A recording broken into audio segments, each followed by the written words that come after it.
Assalamu alaikum wa rahmatullahi wa barakatuh.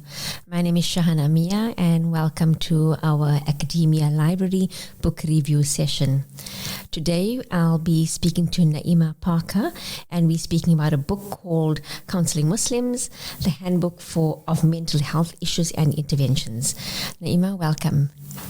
Walaikum assalam, Shahana. Thank you very much for having me. Only a pleasure. Okay. Just to introduce Naeema properly to you, to tell you why she is here, and I think very appropriate as well. Naeema is a clinical psychologist and she has a private practice in Cape Town as well as works at the UCT Student Wellness Center. Mm-hmm. Naeema's a mum of 2 daughters. She has a husband, happily married, and she says that her daughters are at the beginning stages of adolescence. So I'm sure that's really interesting experiences for you. Yes, for sure. I'm embarking on this journey of adolescence with my daughters. So yeah, lots of changes, and but also nice to interact with them in a way where we can sort of have conversations, and it's a different way of relating. Yeah, you've got young adults in your home and they're budding. Yeah, beautiful, lovely. Naeema also enjoys reading and being in the outdoors and experiencing new places.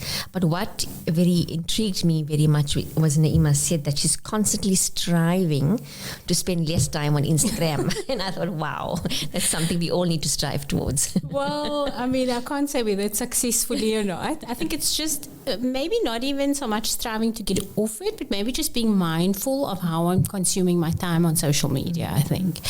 So I think that's maybe something that many of us are kind of facing, and just in terms of the type of content and how much time, and just being aware of mindlessly scrolling. Sure. I think just really being more aware of myself. Yeah. And I do believe that there is value in what's available, like you say, content. Yes. As a clinical psychologist, I'm sure you'll agree that there's a lot out there on mental health issues in particular. Definitely. Me being a social worker, I find that's what I tend to follow, the different feeds that way. Yeah. But today we're discussing a book, and reading is an issue and an experience that takes us beyond just the scrolling. It takes us into the depth of information, of people's ideas, of knowledge. And just as a canvas for our discussion today, I want to touch on emotions and feelings, simply because we've been created to feel. We have the capacity to experience emotions, good emotions and bad emotions. Sometimes they're soul-crunching emotions as well. And I think, I'm sure you'll agree as well, that there are times in our life when we want to be able to navigate and find a balance between our head space and heart space. And when that's not in balance, we find that our mental energy is depleted. And as Muslims, we realize that our Creator is there as the source and the guide. We have the Quran, we have the messengers, we have the lives of all the Sahaba as well, which we can tend to and go to for guidance, for support. However, we sometimes still feel trapped. We sometimes still feel despair, we feel hopeless, and that's what brings us into this book in particular, because counseling is an intervention. It's a resource available for us as people, and this book speaks to counseling Muslims in particular. Yeah. So Naeema, maybe you can just start off by giving us a broad overview of the content of this book to get us into that, please. Okay, sure. So the book was compiled and written by mostly American mental health practitioners and authors, and it was compiled and written in 2012. And then maybe before, I'll just touch on a few points which I think speak to some of what you've raised now in your introduction. But maybe just very practically to say that it's divided into 5 parts. It starts with a broad overview of just Muslim beliefs within a counseling framework. So even just literally with very basic, the tenets of Islam and those kind of beliefs. And then it looks at the various models and interventions in counseling. So for example, like family therapy or individual psychotherapy, and also maybe like a cultural understanding or formulation of mental health issues. And then the third part looks at specific service settings. So for example, inpatient psychiatric settings, university counseling services, which I'm quite familiar with, and I found that interesting, of course. And then the fourth section is around just special populations. So working with, for example, reverts to Islam, adolescents or young adults. So those were like sort of focused on in specific parts. And then the last part of the book explores specific issues like domestic violence and substance abuse, and those type of, presentations. I think that, just what I found interesting, specifically, of course, related to the religious aspect, because that was part of what was unique about this book. And so I think, specifically what the clinicians mention is that we are trained as mental health practitioners to usually work from a faith-blind perspective, right? So we don't actually necessarily, we certainly not trained to bring faith into our therapy or our counseling. But the reality is that spirituality and religion can really be protective factors for clients. When we see clients, we would often look at what are the protective factors, what are support systems, and often religion is a part of that. And so for many Muslim clients, and non-Muslim clients, of course, faith and all of the religious aspects and spiritual aspects can be really helpful in terms of overcoming challenges. What I also thought was helpful was to look at it from what they mention, the perspective of that physical and mental health are bounties from Allah and should be cared for. And, what they note is that mental illness is actually not distinct from physical illness. But having said that, we know that there's still a huge stigma attached to, kind of seeking help for emotional and mental issues. And what's also interesting, which I resonated with, was that it's actually common within Muslims throughout the world to find psychosomatic symptoms. Yes. And that's something we see a lot of. And part of the reason for this is that it's actually more acceptable in a sense within many, and I mean this may be generalizing a little bit, but we do see a lot of it in Muslim community, where it's almost more acceptable and valid to express distress through physical or physiological symptoms rather than emotional or mental health symptoms. So I think that's very important. They often, even though I think there's been a lot of progress in terms of normalizing mental health difficulties, etc., even being Muslim, for example, there are still taboos which exist. So, for example, I'm a weak Muslim if I struggle with depression, or I should be maybe, doing more spiritual or religious rituals, which obviously there is a place for, but there also exists a space for some other way of looking at it. So that's important, I think. And then maybe just to add that, healing and treatment are seen as putting one's trust in Allah, of course.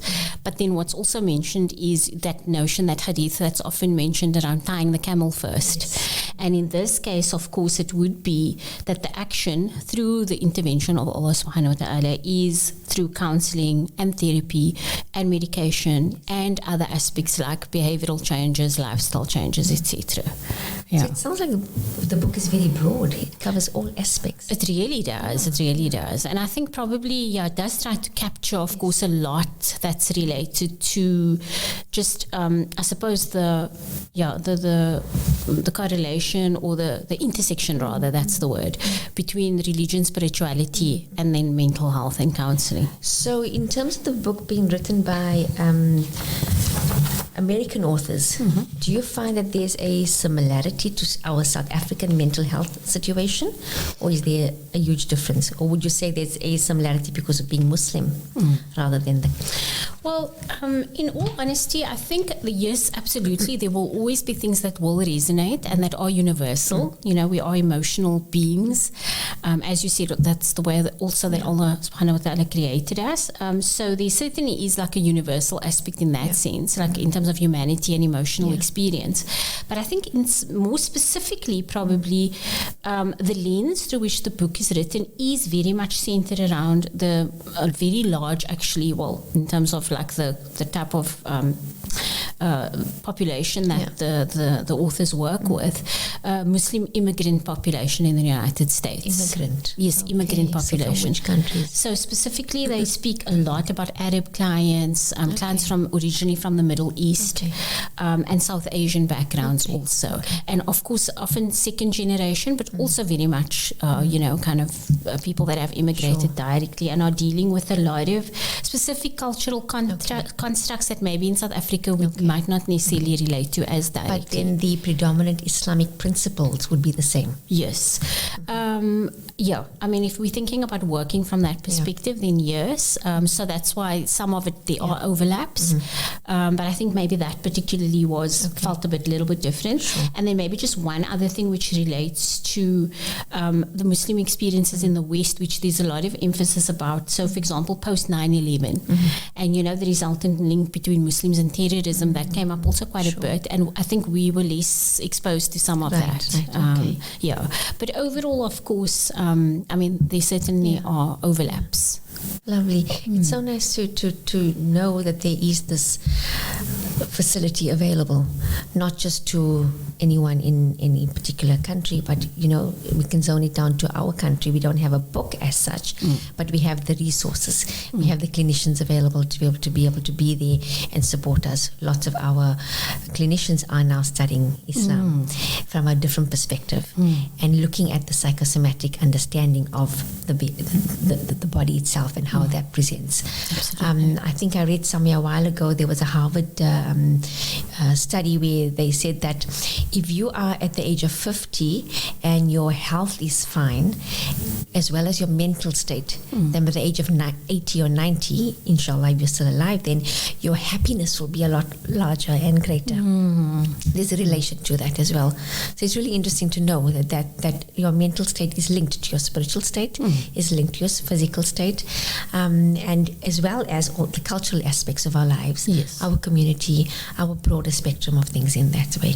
Yeah, for sure. Anything else that stands out for you from the book that you think you want to bring up that was different to what you would know as a South African clinician? I think maybe, I suppose maybe just the aspects of, if I can think about not necessarily critiques, but maybe just commenting on the focus of the book looks at the Muslim population as practicing Islam in its entirety.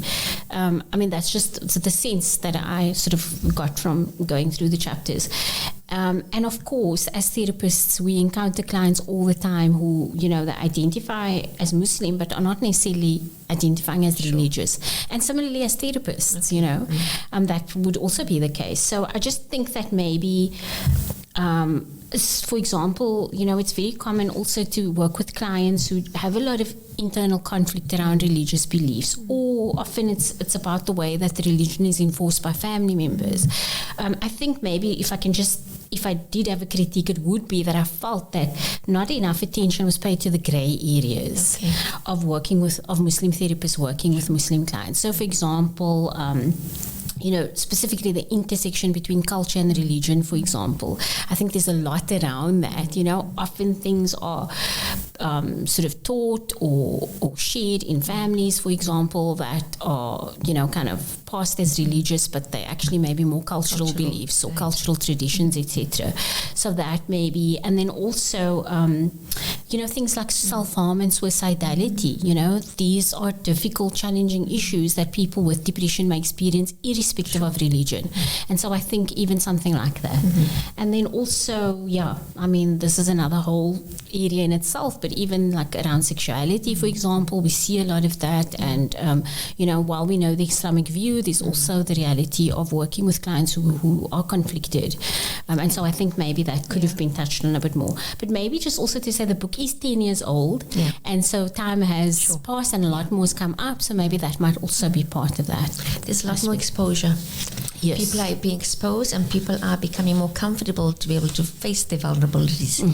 Before it was probably seen as a weakness to share that difficulty, share the challenge. You'd rather sit in a dark corner by yourself. And now we're saying come out, seek help, seek support, get the kind of guidance and help that you do require. So would you say that a Muslim client necessarily benefits more from a Muslim therapist? Okay, I think that's an interesting question. Maybe just to preface it by saying that we do have, of course, many Muslim clients who seek out Muslim therapists. Similarly, some clients also seek out non-Muslim therapists. And I think part of that is that it often can feel like it's about being judged. So a therapeutic space is ideally meant to be a safe and non-judgmental space. And I think sometimes one needs to be very conscious of how one brings religion and spirituality into that space so that the client doesn't feel judged, you know. So I think that, yes, it can be beneficial, and certainly a lot of clients do find that they feel like they can share more in a space where the context is understood. So I think that's more what, even just speaking to colleagues, I think what's come up is that it's not necessarily about the Muslim therapist saying things Islamically or giving advice or anything like that, because that's not necessarily our role.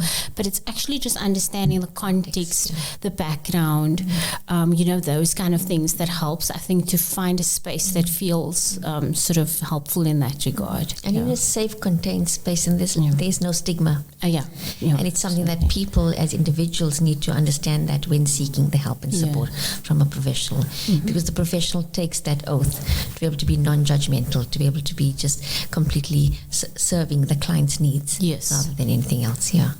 For sure. Okay. So I want to pick up on the other point of symptoms of Muslim clients.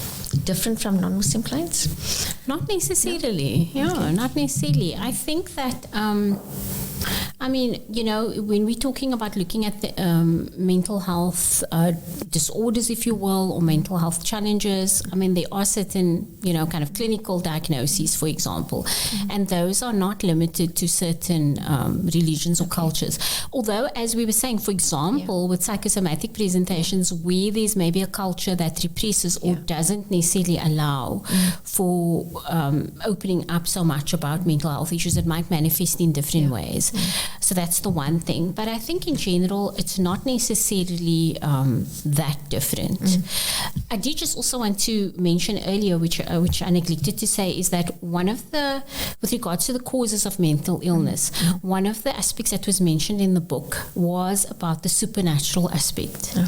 And I think since you're talking about how do symptoms differ with Muslims, there often is that belief that mental health issues are caused by a supernatural, you know, kind of phenomena like the evil eye or magic. There's a few case studies that are shared in the book as well. And we know, even in our context, for example, in Cape Town, the you know, aspect of tukum, and that's kind of one way of understanding sometimes that someone might struggle with some of these symptoms, you know. In fact, even in other religions, like African traditional religion, there's also often an overlap between some phenomena like ukutwasa, for example, and mental health. So it's not only limited to Islam. But I think maybe I also just wanted to note that. And just to say then that with regards to that, what's emphasized even in the case studies, where the best outcomes were when the client actually could access both forms of treatment. So, for example, there's a case mentioned of a student, a tertiary student with an eating disorder, who went for the traditional counseling at the student counseling center, but didn't actually progress until they had shared with the counselor that they believed that there was that some of the symptoms were caused by magic.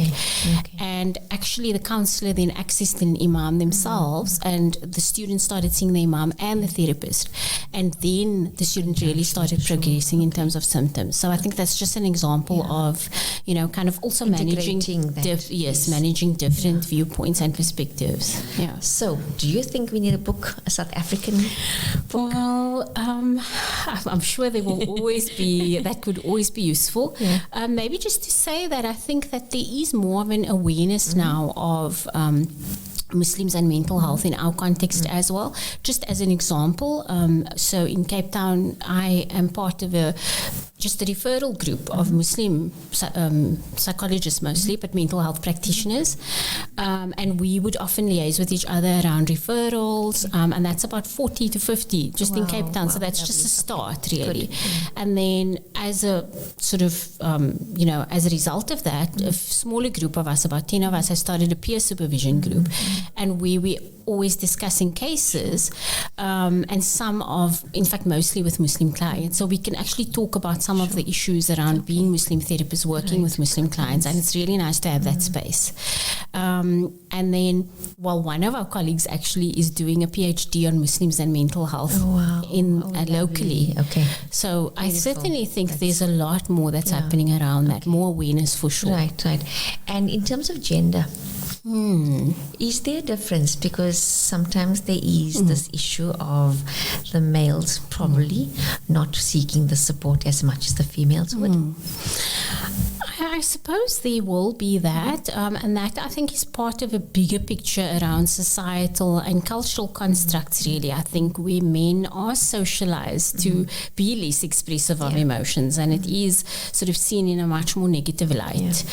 So there certainly is that, and I would like to think it's shifting, but I don't think it's shifted sufficiently. So I might again be generalizing, but I don't think I am when I say that by and large, most clients, Muslim clients who access therapy would be female. But we are seeing, I think, more males than in the past. So that is a good sign as well. It opens up. Opens up to our young men. Yes. You know, in the field. Yeah. And I think really just to emphasize that it also depends on how that's approached within families. You know, how people are able to access support, irrespective of gender, is also very much how that's opened up in families or not. And I think also if you look at some of the professions out there now, you know, there are a lot of professional men who are in the mental health field. And that just gives a very different broad perspective and understanding of this is okay. This is part of our being, and this is how some of us need to be able to access this supportive structure. I'm here as a male, I'm here as a Muslim, I'm here as a South African, whatever it is, to be able to be there in support of people that need that kind of help. Yeah, it's improving, but we're not there yet. No, we're not there yet, but we are way beyond what we were a while ago. Alhamdulillah for that. Naeema, any closing comments? I mean, I think we've touched on most of the, major aspects that I wanted to mention. I think, maybe just to say that, in as much as what there is much more of an emphasis around accessing mental health support and the importance of mental health, etc., I think there has been a lot around that. And in fact, as you said, right at the start, social media has contributed to that a lot. There still does exist a lot of kind of stigma and taboo, especially within our communities. And I think it's really important to just acknowledge that, how important it is for us to deal with that in various ways, in whatever ways we can, and to start opening up, the space for those kind of conversations, or, whether it's help seeking that needs to happen for some people, etc. I mean, I think that's really... Okay, so I think just to wrap it up in terms of emotions is part of our experience. Our Creator has created emotions for us to be able to go through life, and we do know with difficulty comes ease. And it's accepting and understanding that the difficulty, being it a mental state, a physical state, an emotional state, a psychological state, a psychiatric state, there's no stigma attached to it. We may feel very alone, we may feel very insulated and secluded from people. However, there is support, there is an avenue. As Muslims, I guess the one thing is going to the Quran, going to the Sunnah, bowing down, sitting on your musalla, seeking and asking, and then, like you say, tying the camel, go and find the support. Because Allah sends the support and the answers and the guide in human form as well, in experiences, and be able to lift us up from that, so that our ultimate goal is to serve Him, to be better servers and servants of Him, and to gain closeness to Him. So I like the fact that there is a book out there, because it promotes the profession, promotes the need for support, and promotes the fact that people are struggling, but people have overcome. And there is a beautiful way out. Ameen. Alhamdulillah. Well, Naeema, thank you so much for being with us today. I really appreciate it. It makes me feel like I want to browse through the book and have a sense of that. Yes. And I wish you well. And inshallah, we will see you another time soon. Thank you so much, Shahana. It was a pleasure. Okay. Assalamu alaikum wa rahmatullahi wa barakatuh. Wa alaikum assalam.